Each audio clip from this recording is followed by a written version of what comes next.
Hi, my name is Myra. I'm from Michigan. The year was 1979. I was 23 years old and 24 weeks pregnant when I walked into a cold, sterile clinic and had a saline abortion. 36 hours later, I walked out of the abortion clinic not knowing I had not only taken the death of my child, but my own emotional death embedded in my heart, soul, and mind. Within 24 hours of leaving the abortion clinic, I began passing blood clots the size of baseballs.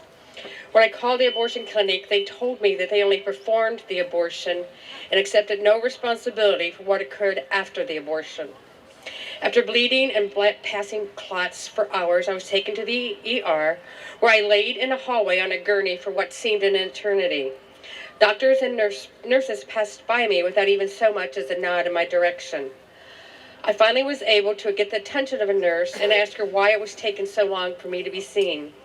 And she said to me, "No doctors want to treat you because of your abortion at the abortion clinic.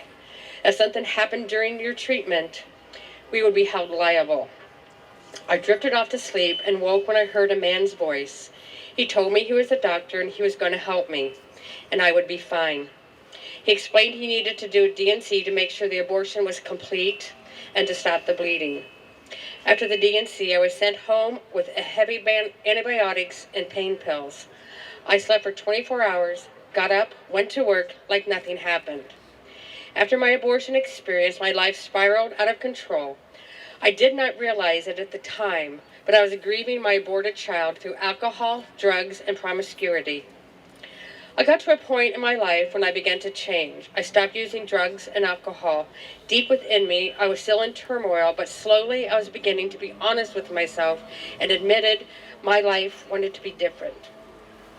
During this time, I became pregnant and I gave birth to a beautiful daughter.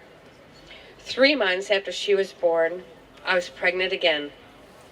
I felt I could not bring another child into the already chaotic life I had with the father of my daughter and the man that I was pregnant with again.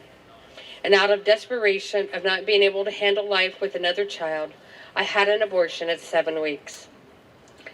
I focused on raising my daughter, and I never thought about the abortions. I felt I did what I needed to do, and I moved on, not dwelling in the past. I believe that God led me to church, where I began my healing journey.